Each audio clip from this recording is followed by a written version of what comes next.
ఓం విదురాయ నమః. సభ్యులందరికీ నమస్కారం.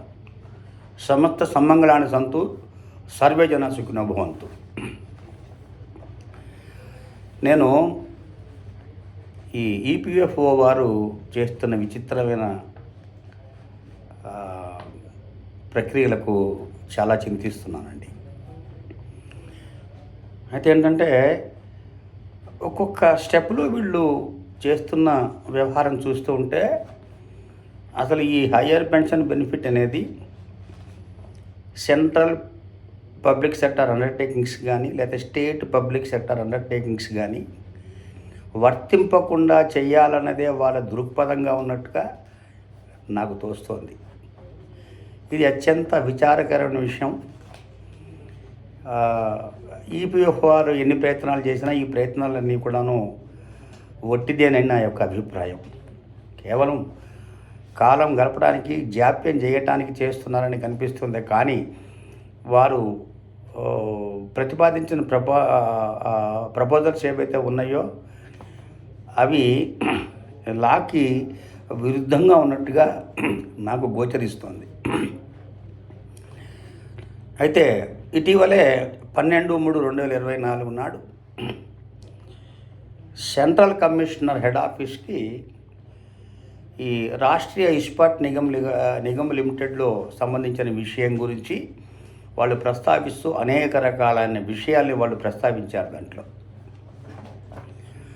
దాంట్లో కంట్రోలర్ అండ్ ఆడిటర్ జనరల్ వారి యొక్క అభిప్రాయాలు కూడా జోడించి అవి మాకు అనుకూలంగా ఉన్నాయన్నట్లుగా భావించి వాళ్ళు ఈ సెంట్రల్ ప్రావిడెంట్ ఫండ్ కమిషనర్కి ఈ యొక్క సిపిఎస్యూస్ని కానీ ఎస్పిఎస్యూస్ని కానీ ఈ కేసులలో తీవ్రంగా మరొకసారి పునరాలోచించి నిజంగా వీరు ఈ హయ్యర్ పెన్షన్కి అర్హులవుతారా కాదా అని నిర్ణయించమని పంపించడం జరిగింది.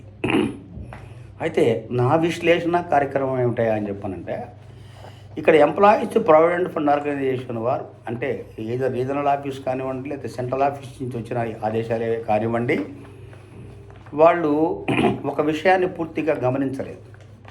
ఏమిటాయా అంటే, సెంట్రల్ పబ్లిక్ అండర్టేకింగ్స్లో కానీ స్టేట్ పబ్లిక్ అండర్టేకింగ్స్లో కానీ ప్రతి సంవత్సరం వేజ్ రివిజన్ వాళ్ళు చేస్తున్నప్పుడు వాళ్ళు ఖచ్చితంగా నిర్దిష్టమైన అప్రూవల్తోనే ఆ యొక్క వేజ్ రివిజన్ చేస్తారు. కానీ ఏ అండర్టేకింగ్ తన సొంత నిర్ణయం తీసుకోదు. వీరే కనుక మరొకసారి వీడిని ఆడిట్ చేద్దామని అనుకున్నట్లయితే I most welcome all those controller and auditor general వాళ్ళని వెళ్ళి వేజ్ రివిజన్ అప్పుడు ఏ కాంపోనెంట్ల మీద రివిజన్కి వీళ్ళు తగు మినిస్ట్రీ ఆఫ్ ఫైనాన్స్కో వారి యొక్క ముఖ్య సంబంధితమైన అధికారులకు పెట్టిన అప్రూవల్ నోట్స్ కానీ వారు ఎంత అడిగితే వీరు ఎంత ఇచ్చారన్న దాన్ని కానీ వీరు గమనించినట్లయితే దాంట్లో ఖచ్చితంగా వీళ్ళు రెగ్యులర్గా ఇస్తున్న బెనిఫిట్స్ కానీ రెగ్యులర్గా ఇస్తున్న శాలరీస్ కానీ ఖచ్చితంగా అందులో పొందుపరపబడి ఉంటాయి. కాబట్టి ఈ సెంట్రల్ గవర్నమెంట్ అండర్టేకింగ్ యునానిమస్గా cannot decide to contribute on higher wages అన్న మాట వీళ్ళంటానికి వీల్లేదు. ఎందువల్లంటే పబ్లిక్ ఫండ్ పెట్టి నిజంగానే స్టేట్ అండర్టేకింగ్ కానీ సెంట్రల్ అండర్టేకింగ్ చేసినా కూడాను జీతాలు లేకుండా అయితే పనిచేయరు కదండి. జీతాలు కూడా పబ్లిక్ ఫండ్ నుంచి ఇవ్వాల్సి వస్తుంది కదా. మరి జీతాలు ఎలాగ పబ్లిక్ ఫండ్ నుంచి ఇస్తున్నారని చెప్పేసి దాన్ని ఎందుకు ప్రశ్నించలేదు? మరి జీతాలు పబ్లిక్ ఫండ్ నుంచి ఇవ్వకుండా ప్రైవేట్ ఫండ్ నుంచి ఎక్కడి నుంచి ఇస్తారు? పోనీ గవర్నమెంట్ ఎక్కడి నుంచి భరిస్తుంది? ఆ సదరు ఆర్గనైజేషన్ బాగా పనిచేస్తేనే దాని నుంచి వచ్చే ప్రాఫిటబిలిటీని చూసుకునే ఆ తగు మినిస్ట్రీ దేని సంబంధితంగా ఉందంటే స్టీల్ ఫ్యాక్టరీ అయితే స్టీల్ మినిస్ట్రీ వాళ్ళు, ఇంకొక ఫ్యాక్టరీ అయితే ఆ మినిస్ట్రీ సంబంధించిన వాళ్ళు ఆ ఫైనాన్స్ మినిస్ట్రీ నుంచి తగు అప్రూవల్స్ తీసుకొచ్చి వారి బ్యాలెన్స్ షీట్లు చూసి వారి యొక్క లాభ నష్టాలు చూసి వారికి ఏమాత్రం ఇవ్వచ్చునని వాళ్ళు నిర్ణయం చేస్తారు. నిర్ణయం చేసిన దాన్ని బట్టే ఇది వెళ్ళటం జరుగుతుంది. ఇంకొకటి, హయ్యర్ వేజెస్ మీద కాంట్రిబ్యూషన్కి ప్రొవిజన్ లేదు, కానీ హయ్యర్ రేట్ ఆఫ్ ఇంట్రెస్ట్కి దీంట్లో ప్రొవిజన్ ఉంది రూల్స్లో. అని వాళ్ళు విచిత్రంగా దాన్ని ఒక అబ్జర్వేషన్ రాయటం అనేది చాలా విచారకరమైన విషయం. ఎందువల్లంటే మనకి సుప్రీంకోర్ట్ ఆఫ్ ఇండియా వారు 4/11/22 జడ్జిమెంట్ ఇచ్చినప్పుడు ఏ కేసులోనైతే ఆల్రెడీ హయ్యర్ వేజెస్ మీద కాంట్రిబ్యూషన్ చేయబడిందో వారికి ఎవరికైతే 1/9/2014 లోపల ఆప్షన్ కుదరలేదో ఆ ఆప్షన్ని కుదిర్చినట్టుగా భావించి 11(4) ఆప్షన్ కింద అది కూడా వ్యాలిడ్ భాగంగా భావించి ఇప్పుడు సమయం ఇవ్వండి అని అన్నారు. వాళ్ళు కంట్రిబ్యూషన్స్ ఆల్రెడీ 16-11 నుంచో లేకపోతే దాని తర్వాత ఎప్పుడు ఆర్గనైజేషన్ అనేది అప్పటి నుంచో వాళ్ళు యాక్చువల్ వేజెస్ మీద చేస్తున్నప్పుడు వారికి సరైన నిర్ధారణ చేసి ఖచ్చితంగా పెన్షన్ అండ్ బెనిఫిట్ వాళ్ళకి వచ్చేటట్టుగా చెయ్యాలి. ఎందుకంటే ఇప్పుడు మనకి ప్రస్తుతం 17,50,000 మంది ఈ హయ్యర్ పెన్షన్కి రివిజన్ కోసం ఎదురు చూస్తున్నారు. వాళ్ళు ఎగ్జామ్టెడ్ ఉన్నాయి, అన్ఎగ్జామ్టెడ్ ఉన్నాయి. తర్వాత పోతే మ్యాక్సిమం కేసెస్ సిపిఎస్యూస్, ఎస్పిఎస్యూస్ ఉన్నాయి. తర్వాత పోతే ప్రైవేట్ సెక్టర్ అండర్టేకింగ్స్ ఉన్నాయి. అయితే ఎగ్జామ్టెడ్ ఎస్టాబ్లిష్మెంట్లో రూల్స్ పిఎఫ్ యాక్ట్కి కానీ దాని తర్వాత పిఎఫ్ స్కీమ్కి కానీ భిన్నంగా ఉండవు. అందులోనే ఎస్పెషల్లీ ఈపీఎస్ 95 స్కీమ్ ఏదైతే ఉందో అది కేవలము డిపార్ట్మెంట్ వారి యొక్క కంట్రోల్లో పెట్టుకొని ఉన్నారు కనుక దాని యొక్క స్కీమ్ రూల్స్ భిన్నంగా వీళ్ళు రాయలేరు.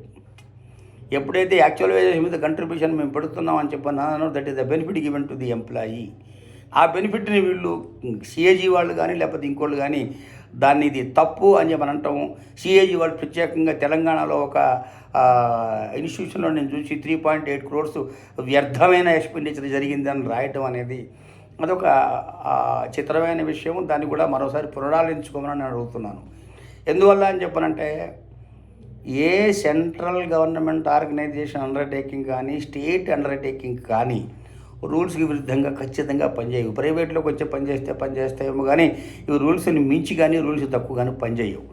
వాళ్ళు కష్టపడి పనిచేసి ఒక నిర్దిష్టమైన ఒక సంస్థ కోసం వారి యొక్క మానప్రాణాలని ధనమానాల్ని శుభ్రంగా వడ్డీ హాయిగా వాళ్ళు పనిచేసి ఆ యొక్క సంస్థ అభివృద్ధికి చేసినప్పుడు వారిని గుర్తించి వారికి యాక్చువల్ వేజెస్ మీద పిఎఫ్ ఇవ్వడం తప్పే ఉంటుంది. రూల్ అవసరం లేదు దానికి.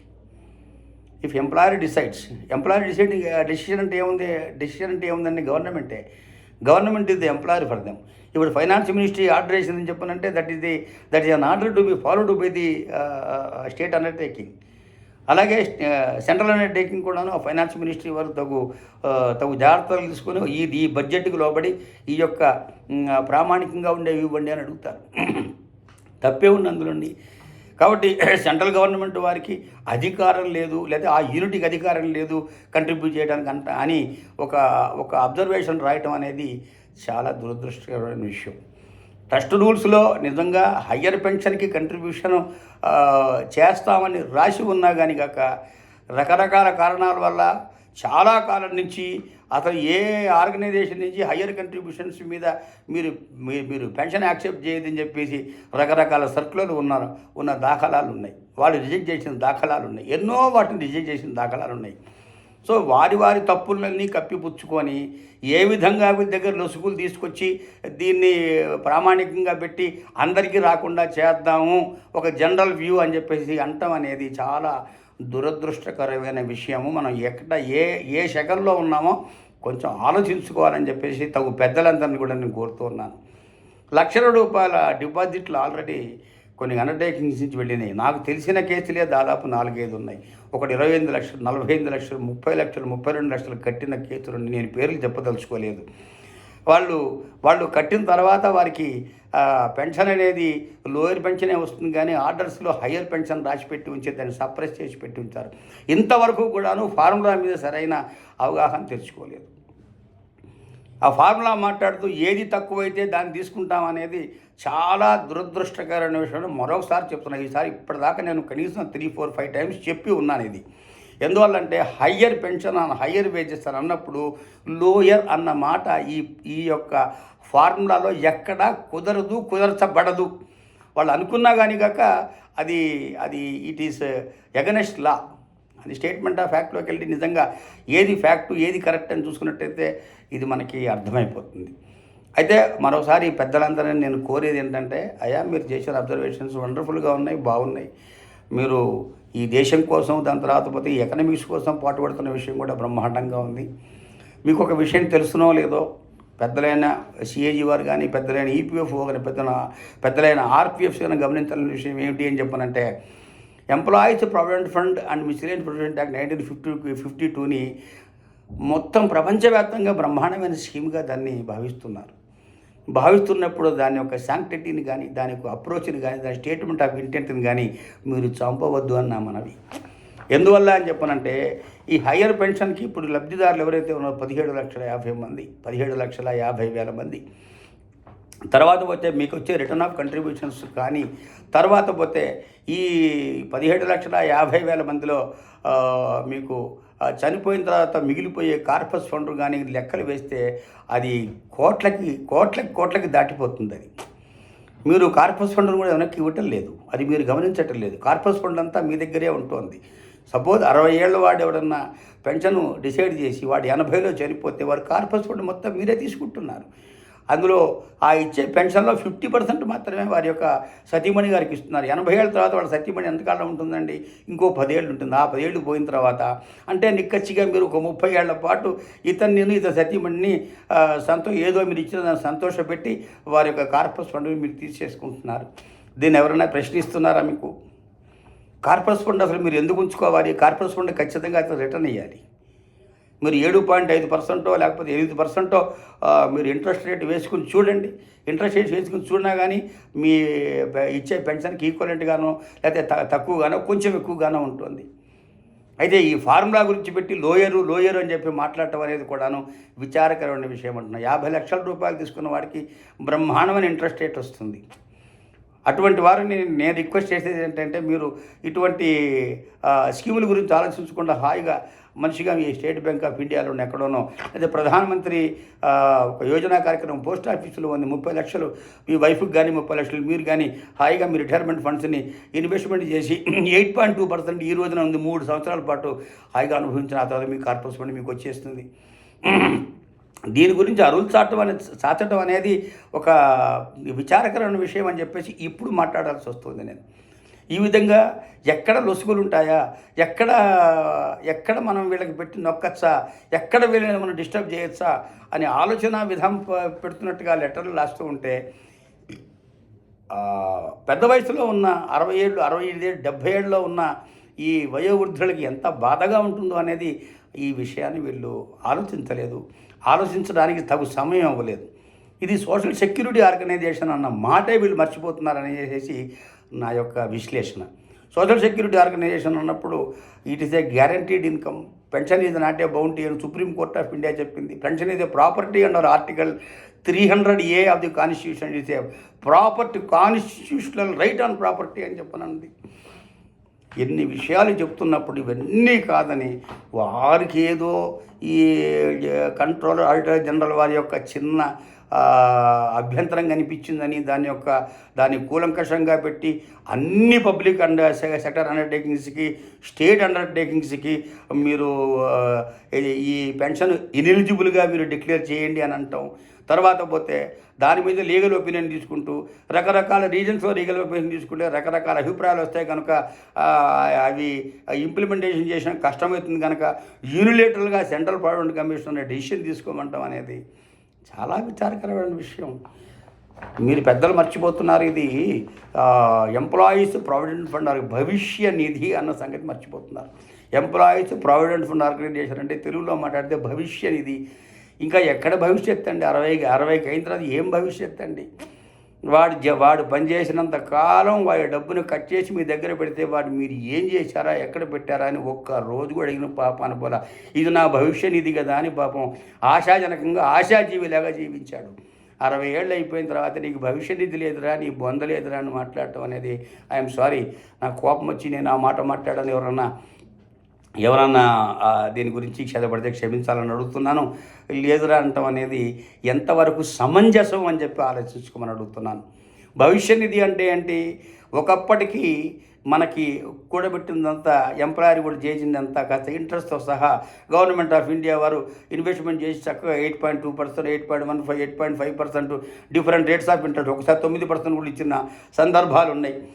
కాబట్టి మన ఫండ్ బాగానే జమ అయిపోయింది, మన వృద్ధాప్యంలో బాగుంటుంది. అదిగాక ఈ పెన్షన్ స్కీమ్ వచ్చిన తర్వాత 1995 అది కూడా మార్పులు చెందుతూ మార్పులు వస్తూ బ్రహ్మాండంగా వస్తుంది అని చెప్పి అనుకున్న తరుణంలో ఈ విధంగా అబ్జెక్షన్స్ పెట్టి ఎక్కడ నొక్కేసేయాలా, ఎక్కడ పెట్టేసేయాలని చెప్పడం అనేది కరెక్ట్ అయిన విషయం కాదని నా అభిప్రాయం.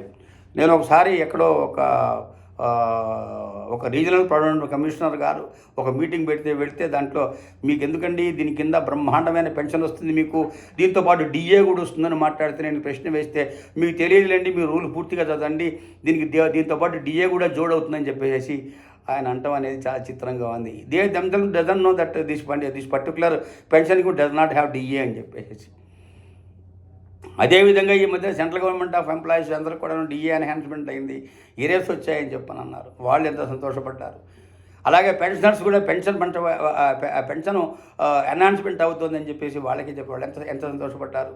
ఆ విధంగా చూసినట్టయితే సెంట్రల్ గవర్నమెంట్లో కానీ స్టేట్ గవర్నమెంట్లో కానీ వాళ్ళు పెన్షన్ ఫిక్స్ చేసేటప్పుడు లాస్ట్ పీరియడ్ 50% ఇచ్చి వాళ్ళకి పెన్షన్ ఫిక్స్ చేస్తారు. ఎంత బ్రహ్మాండంగా ఉంటుంది. వాళ్ళు ఏం కంట్రిబ్యూటరీ ప్రావిడెంట్ ఫండ్ చేయలేదే, ఇక్కడ ఎంప్లాయీ దగ్గర నుంచి కంట్రిబ్యూటరీ ప్రావిడెంట్ ఫండ్ తీసుకున్నావు నువ్వు. మళ్ళీ 4/5/2023 నాడు మంచి సర్క్యులర్ ఇచ్చేసేసి మీరు ఖచ్చితంగా 1.16% మీ జేబు నుంచే మీరు పెట్టుకోవాలని చెప్పేసి అది పెట్టేది. అంటే మీ జేబు పెట్టుకోవాలంటే once that particular fund has become employees fund, ఇప్పుడు అక్కడి నుంచి తీసి ఇచ్చినట్టే అవుతుంది కదా. 1.16 ఎంప్లాయర్ నుంచి తీసుకుంటున్నా అన్న పేరే రాశారు, కానీ once the employer had deposited that particular fund into employee account, అది ఎంప్లాయీది అవుతుందన్న విషయం మీరు మర్చిపోయినారు. ఎంప్లాయీ కన్సెంట్ తీసుకుని మీరు ఆ యొక్క 1.16 కంట్రిబ్యూషన్ కలెక్ట్ చేయవలసి వస్తుంది. అంటే మీరు యూనిలేటరల్గా ఎటువంటి డెసిషన్ తీసుకొని చివరికి సఫర్ చేసేది ఎంప్లాయీని తప్పించి ఇది అసలు వస్తుందా రాదా అన్న సందిగ్ధంలో ఇప్పుడు పడేశారు. కాబట్టి నేనేమంటున్నానని చెప్పనంటే, మీరు సరైన నిర్ణయం తీసుకొని మీరు దీన్ని అత్యుత్తమ న్యాయ సలహా తీసుకోండి. ఈ మొత్తం కంప్లీట్ ఇండియాలో చాలా పెద్ద పెద్ద న్యాయశాస్త్రవేత్తలు ఉన్నారు, వారి దగ్గరికి వెళ్ళి మేమన్న మాట ఎంతవరకు సమంజసము అని చెప్పి మీరు రాయండి, మీరు అడగండి. అడిగితే వాళ్ళు ఖచ్చితంగా మీకు మీకు మీకు మీకు సరిపోయే న్యాయ సలహా ఇస్తారు వాళ్ళు. అదిగాక ఎంప్లాయీస్ని కరెక్ట్గా ఒక బెనిఫిషియల్ పొజిషన్లో పెట్టడానికి మీరు ప్రయత్నం చేయాలి, కానీ ఎంప్లాయీని ఎంతసేపటికి తొక్కేద్దాం. అదిగాక మీకు ట్రస్ట్ రూల్స్లో ఈ ప్రొవిజన్ లేదంటాం అనేది చాలా చిత్రమైన విషయం. అసలు ఈపీఎస్ 95కి భిన్నంగా ట్రస్ట్ రూల్ ఎక్కడ రాయటం జరుగుతుందా? ఆ విధంగా వస్తే నేను మరి ఎంప్లాయీ పెన్షన్ స్కీమ్కి 20% కంట్రిబ్యూట్ చేస్తానని చెప్పేసి నేను ట్రస్ట్ రూల్స్ రాసుకుంటాను. రాసుకుంటే 20% అనుగుణంగా మీరు దాన్ని యాక్సెప్ట్ చేస్తారా? అసలు ట్రస్ట్ రూల్స్ యాక్సెప్ట్ చేయాలని చెప్పండి. ట్రస్ట్ రూల్స్ యాక్సెప్ట్ చేసేది ఆ ఎంప్లాయీస్ ప్రాబ్లం ఆర్గనైజేషనా వేరే వాళ్ళ? మీరే కదా అబ్జెక్షన్ అప్రూవల్ చేసేది. అలా అప్రూవల్ చేస్తున్నప్పుడు అసలు మేము సరిగ్గా అప్రూవల్ చేశామా లేదా అని చెప్పి మీరు వెనక్కి వెళ్ళి చూసుకున్నారా లేదా?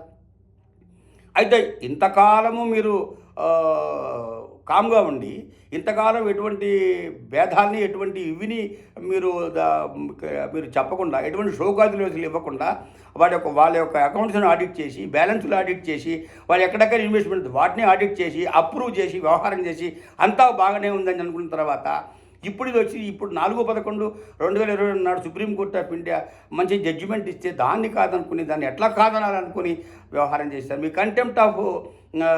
కంటెంప్ట్ పిటిషన్లు కూడా సహృదయంతో మన సుప్రీంకోర్టు ఆఫ్ ఇండియా వారు మాఫీ చేశారు. అప్పుడు కూడా మీకు సరైన అవగాహన రాలేదా? అంటే మేము గవర్నమెంట్ ఆఫ్ ఇండియా కదా, మమ్మల్ని జైల్లో ఎవడు పెడతాడులే, కంటెంప్ట్ వస్తే మళ్ళీ సుప్రీంకోర్టు ఆఫ్ ఇండియా తిప్పి కొడుతుందిలే అని అనుకోవటం అనేది అని అనుకొని ఇష్టానుసారంగా ప్రవర్తించడం అనేది, అడ్మినిస్ట్రేటివ్ యాక్షన్ కూడా లా కింద మీరు ప్రవర్తించడం అనేది కొంత ఆలోచించవలసిన విషయం అని చెప్పి నేను అంటున్నాను.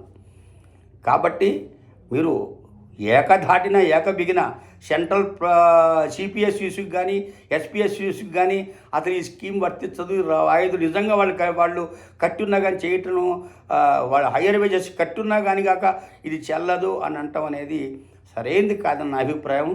ఈ విజ్ఞునులైన అందరూ కూడా మరోసారి దీన్ని తీవ్రంగా పరిగణించి ఇది ఒక స్టేట్ యొక్క సెంట్రల్ స్టేట్ ఎమర్జెన్సీగా దీన్ని భావించి ఎలాగ వీళ్ళకి మనస్తాపం తొలగించి కొంచెం హయ్యర్ వేజెస్ మీద హయ్యర్ పెన్షన్ని మనము డిక్లరేషన్ చేద్దామని అనుకుంటే బాగుంటుందని చెప్పి నా అభిప్రాయం.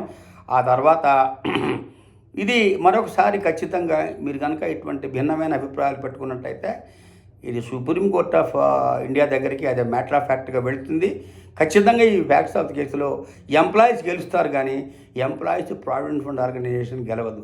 ఫార్ములా విషయంలో కూడా ఎంప్లాయీస్ గెలుస్తారు, కానీ ఎంప్లాయీస్ ప్రావిడెంట్ ఫండ్ ఆర్గనైజేషన్ గెలవదని నా యొక్క అభిప్రాయంగా నేను చెబుతున్నాను.